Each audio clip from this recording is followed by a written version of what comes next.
Mesdames et messieurs, bonjour, bienvenue sur votre émission Place au Wapi Toyaka Kosola Toyaka Kobeta Mwa Solo. Boye madame na bino surtout bolandaka biso de partout, continuez de s'abonner, de partager, de liker nos émissions et que ça la biso vraiment trop bien. Mbote na balandi na ngai nyonso surtout au balandi ba abonner na biso bazana Angola. Vous en avez partout dans le monde entier, vous en avez biso, vous allez tellement ébélé, vous continuez à s'abonner, vous liker. Et puis, na pesi mbote na nga na maman Pauline Lumumba. O azolanda biso depuis quelque part.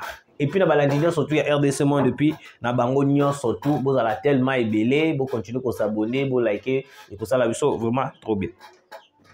Très chers abonnés, embuscade tragique. Ah. Et puis, toko solana bino. Place au Wapi drone. Un drone du M23 vient de tomber. Bah attaquer en haut et pas FARDC. Tu as vu ça qui vient dans minute oyoyo. Tu côté sur qu'on a 4 profondeur et bitumba. On ne veut plus blaguer avec l'ennemi. Tomeka qui koluka un peu comme bon de la Paul Kagame ko solana to lingite et lokoboité. Mais nous avons compris que Paul Kagame n'a pas la volonté. Il n'a pas la volonté. Il n'a pas la volonté de coopérer. Il n'a pas la volonté. Et puis, matanga, bibembezo kufana Rwanda, je vous dis. Bino bozo lobake ote, tozo boma ba FARDC, tozo boma ba Congolais, tozo boma ba FARDC, tozo boma ba militaire ya Tshisekedi. Mais, guerre zo salamana RDC, matanga zo na Rwanda. Qu'est-ce qui se passe réellement? Qu'est-ce qui se passe réellement? Peut-être que Kagame est en train de tromper quelques personnes, quelques Rwandais, ou soit il essaye de mentir à la communauté internationale. Et dans la photo, avant que je puisse commencer, je vais vous montrer cette photo. Comme ça, vous allez comprendre Nino le cas réellement. Dans l'Est de la République, Banani, Bazan avance. Bon, ils ont photo moi makila signalé. Voici la photo. Un militaire rwandais foudroyé par les FARDC. Mboso lobara yango nyonso ezalaka théâtre té, nyonso ezalaka théâtre té. Je commence par ici.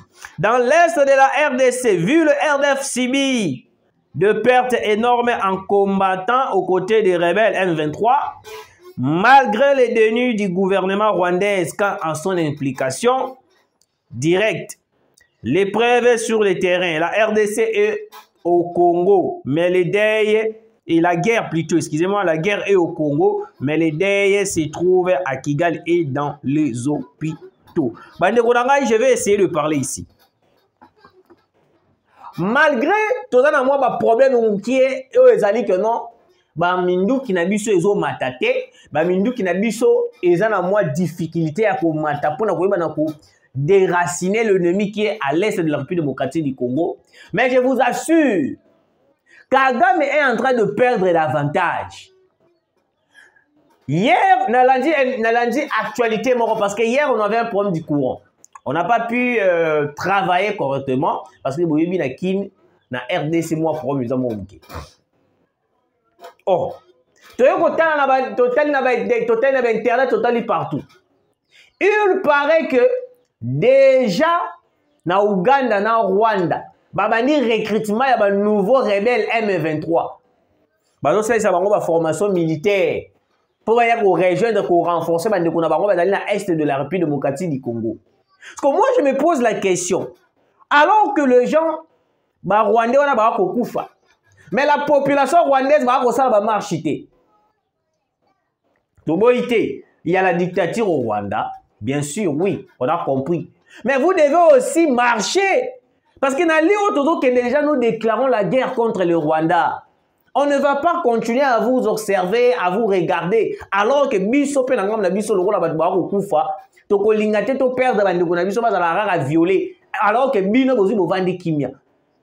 Vous oubliez que tu sais que du temps à décision avec fermeté. À la décision, tu as décision avec té. Mokonzambo katika la ramutu temps, aïba ko réfléchir, aïba ko retrouver conscience On a beaucoup laissé l'État à Paul Kagame de retirer ses hommes sur les terres congolais sur le sol congolais. Mais on a compris que Kagame n'a pas la volonté de retirer ses hommes. Il n'a pas aussi la volonté de coopérer par rapport à vu qu'il est soutenu par la communauté internationale. La même communauté internationale. Ne bango mbako te mutu makasi. Bako yebisa ite kondimate. Te kosala eloko boye te garder position na yo. Te tikaka zalaka kaboy. Te zalaka kaboy, zalaka kaboy, zalaka kaboy. Bande konanga. Bombardement et salamaki na est de la République. Place au Wapi. Presque tous les éléments à M23 au Bandé Kosa la phase la affrontement na FRDC et belé bibembe na ebishimu. Dans la minute oyoyo matanga ezali wapi na Rwanda. Excusez-moi. Matanga ezali na Rwanda. Parce que le Rwanda pensait peut-être que non continuer na même allié. Alors que tu sais qu'il dit azana ba stratégie moko o wapi ezali ya koyeba na ko déraciner nyon surtout il y a des plans stratégiques na bango plan machiavélique na bango o ba ko ça. Très cher Congolais. Alors, bande ronangai. Ils ont été massacrés. Ba corps na bango na ba linzoto na bango bazokaki basaleli ba transférer bango na Rwanda. Quand on va transférer bango na Rwanda, jusqu'au balobi non, awa ndenge za boye. Le rôle à te comprendre déjà ba komi ko beta biso trop. Nini photo sala. Bazui ba tindi drone rwandais. Et m'a dit qu'on sillonnait ma position dans le à FRDC. Ils ont sillonné. On avait réceptionné des systèmes anti-drone. Oh ouais, puis comment on repérer bah drone étranger. Donc ceux qui drone étranger et continuent à m'abîmer la mission et comme patrouille, comme ça là. Nous avons la capacité de repérer que non c'est un drone ennemi, c'est un drone boy, c'est un drone boy, c'est un drone boy, c'est un drone boy. Les FRDC ont remarqué et puis ont repéré que notre drone, on est drone mort espion. Drone y a Rwandais. Directement les FRDC va attaquer ma mort drone wana. Na minute yo drone wana ekweya ki tango drone wana ekweyi bande ko nanga boyo kabiloko ya sombo. On a pris les drones. Ba keina yango na labo. Ba tester yango ba zu disque dur ezali na kati ozo bomba ba information ba kuti biloko ya sombo. Donc c'est comme si le Rwanda a espionné la République démocratique du Congo vina ye mobimba. Donc c'est comme si Kagame a comment ko concentrer vina donc azo conscience na ye to azo makanisi na nyonso to placer na Congo. Alobi funa landela rabatu oyoyo. Funa landela rabatu oyoyo. Ceux qui bakei ko sala bifuna landela rabango. Et puis toutes les positions ya ba FRDC eza surveillé par les drones. Ya mona moni mo konzambo kato ko beta city. Il faut tozonga lisusu na Russie. Tozonga na Russie to se procurer na ba matériel très sophistiqué o wapi ekotinda biso banguna wana bato ba ko luka biso ernyo surtout to ba na kubinga na bango. Parce que Kagame est en train de se procurer de plusieurs anti-drones. Il y a pas matériel, il y a matériel peu sophistiqué. Oh, par exemple, dernièrement, il y a un système anti-drone puis un aéroport international, il y a Kigali. Donc, il dit que non, biso la RDC. Nous sommes face à une personne qui est soutenue financièrement, matériellement, par la communauté internationale. Alors, comme la communauté internationale, il est à la base de la guerre qui est à l'est de la République démocratique du Congo, la même communauté internationale a la capacité à couper sa Paul Kagame, Minduk Oye à Kolinga. Il y a un peu qui même na système où il y a un peu de brouillard. Ba avion na biso e matakate, ba avion na biso e soukaka toujours, ba pesa ka système moi. Yango mona ya komaki ko menacer biso. Alors, parmi na Katsuwana, lelo le 30, ba zui ba tindi lisusu jeep mususu ya ba M23. Ah. Une jeep de l'armée rwandaise RDF en son bord. 5 éléments RDF viennent de tomber dans le genou des jeunes Wazalendo sur l'axe Rwindi, Kibirizi en territoire de Rutshuru. Tous les éléments M23 RDF qui étaient dans la Jeep sont emportés pour être jugés. Bandekonanga. Il y a des formations où les autres salama pour renforcer plusieurs éléments M23 binobo kondimate. Lobby na butu. Ezaki na ba Jeep moko ya ba M23 et continue ba élément. Et ko renforcer ma position, ya ba M23 o ba utaki ko za bombarder, ba utaki ko kufa. Ba ko kota ba renforcer et puis ba zo ba évacuer ba misusu wana o ba zui ba nini ba zo ba choc. Na koya na bango misusu ba leki.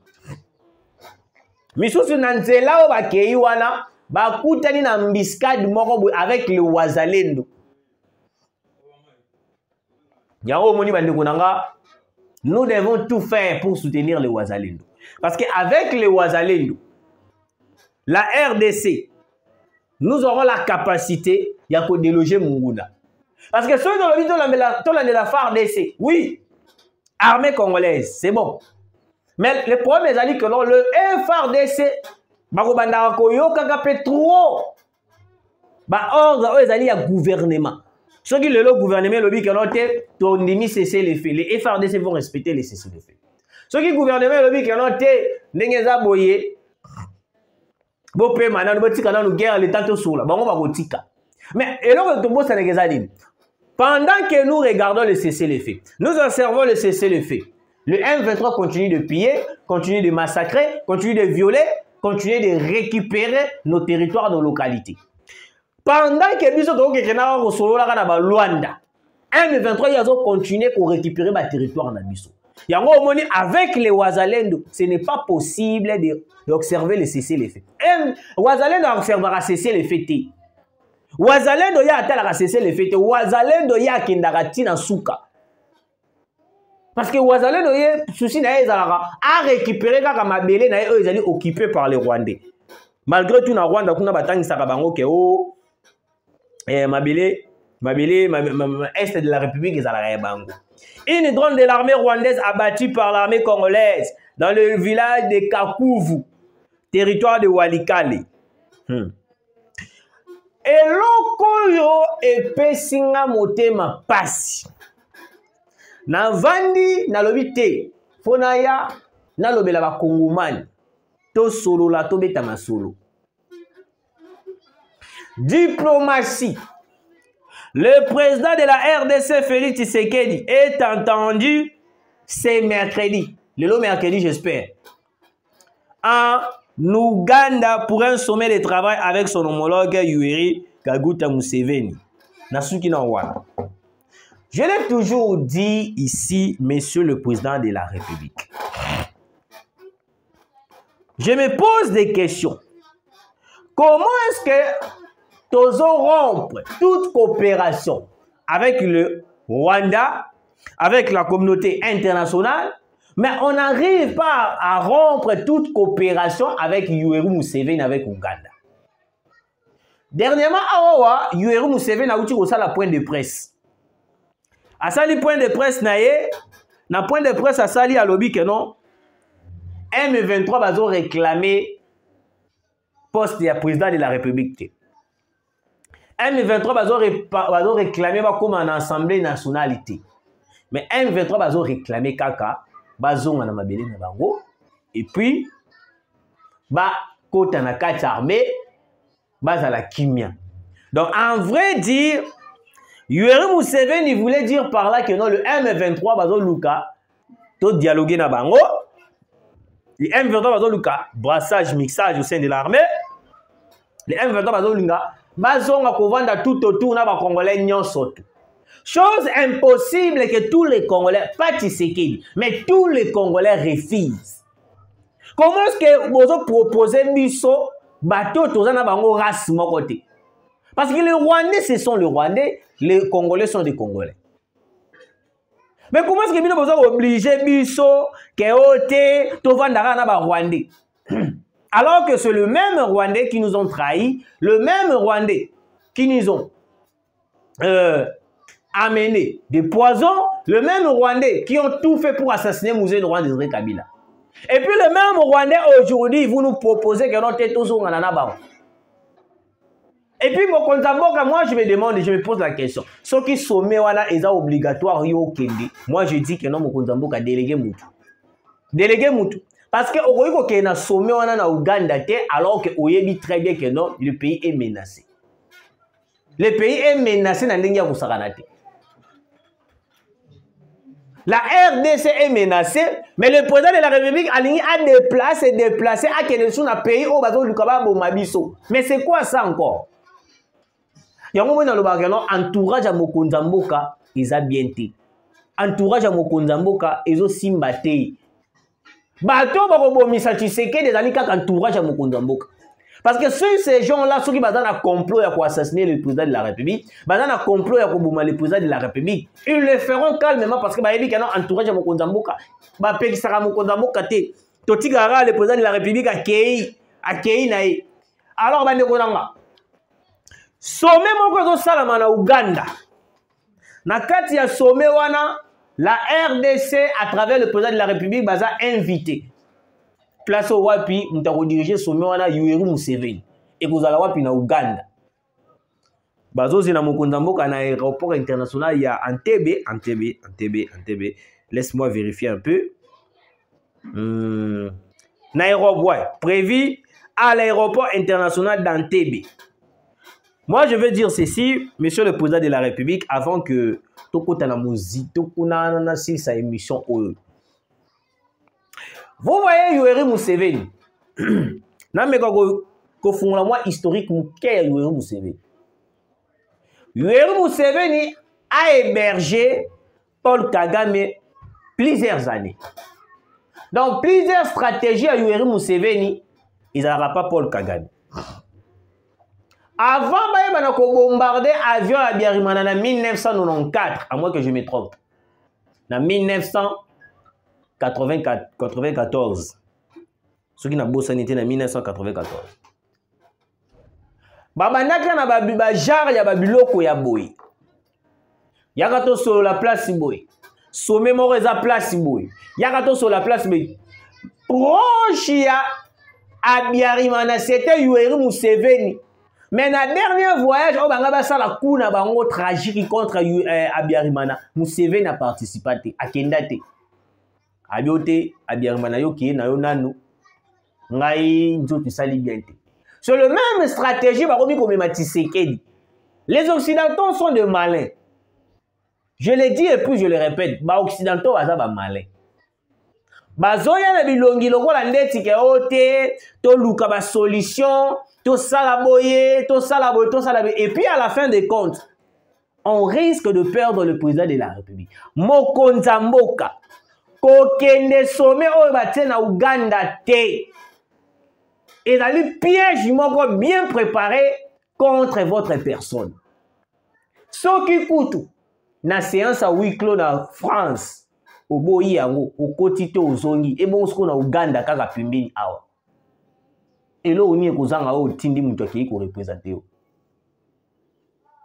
parce que les Congolais m'ont appelé ba Congolais ba déranger nga butu mwimba yebisa Mokonzamboka na sommet wana kendete yebisa Mokonzamboka na éviter ceux qui déjà aux avion ceux qui ont boyi peut déjà ko kende mais moi je le dis et puis je le répète monsieur le président de la République gardez votre position. N'allez pas dans cette sommet. Ils ont sommet comme machiavélique qui bien préparé par les Occidentaux pour vous assassiner. Un assassinat bien planifié dans Ouganda. Parce que les Ougandais va mettre les solos qui ont tombé là dans le président. Et vous savez la mission d'Engedi. Et dans la vidéo, je vais circuler avion. Bon, ils ont un peu avion, hein. Ils ont un peu avion. Maintenant, bien, on a un langage normal. Hélicoptère, eux, oui, ça la crash. D'après la vidéo, je ne sais pas si je me trompe. Ils allaient, on dirait, dans l'aéroport Yanin Yandolo. L'aéroport Yandolo. Beaucoup de personnes, j'espère que vous avez déjà regardé la vidéo au début de l'émission. bato mosusu balobi ba oyo bakoki koloba ebele pe balobi ba oyo bakoki koloba. Je viendrai analyser sur cette vidéo qui circule parce que namoni pe Steve Wemba te yango, namoni batebele bate yango. Je viendrai analyser pour vous expliquer nini eleki réellement na kati ya vidéo wana, tout na kati ya situation wana. Et puis je vous annonce aussi que non, les FARDC sont désormais dotés d'une défense aérienne capable d'abattre des avions de chasse, drones de combat et surveillance et tout objet volant. Une réponse pour protéger la population congolaise victime des bombardements des terroristes de l'armée rwandaise et ougandaise. Ouganda, mais le président de la République est dans le sommet à Zokindikak. Qu'est-ce qui se passe réellement? Bokonzamboka, êtes-vous complice sur la guerre de l'Est de la République démocratique du Congo? Parce que beaucoup de Congolais s'interrogent sur la question de savoir pourquoi le président de la République mais loko ba population azoboya o azo suspecté ya kendarakak. Je me pose la question. Merci de nous avoir suivis, très chers abonnés. Continuez de partager, de liker. Et que ça, la biso vraiment trop bien. Zambia Pambo Labino, Abat Labino, Tukutani Mbalasima. Kinshasa! Tika na yebisa bino makambo kotongisaka bandaku ya kolala epa ya noko Pierre tope noko Manuel eza makambo akala po ebele batomba ba victime na mbula ya makasi bandaku ekwela bango bazwa makama ya ndenge na ndenge yango solution yango yo entreprise Muteba Construction et Service amemeli bino po na ba travaux na bino ya construction olingi kotonga ndaku ya kitoko na ba condition ya kitoko s'il vous plaît contactez Muteba Construction et Service po bango basalaka na ba ingénieur qualifié batangela yango na classe na entreprise Muteba Construction et Service okokuta ba service lokola bâtiment génie civil architecture intérieure électricité peinture menuiserie carrelage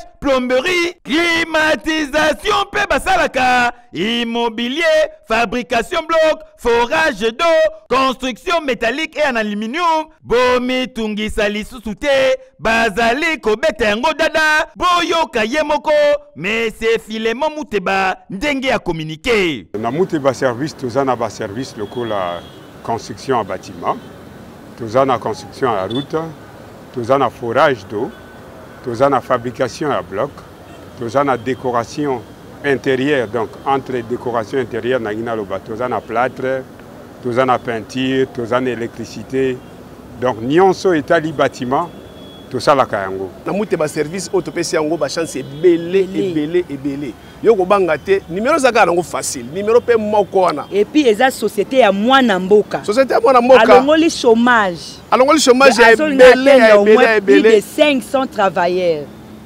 yango soki o soutenir akoma na 5000 travailleurs akoma na 5000 papa mama olingi batongela yo ndaku yo na suka bapesi yo kaka bakle okei kokota contacter entreprise Muteba Construction et Service bango bazali ba expert na makambo etali construction bazwami na Kinshasa na avenue Filemon numéro 1 na cité de la défense na kati ya Oasis na Bondal na entreprise Muteba Construction et Service tokomi kolala na ba condition ya kitoko boyende ezalaka ekeyo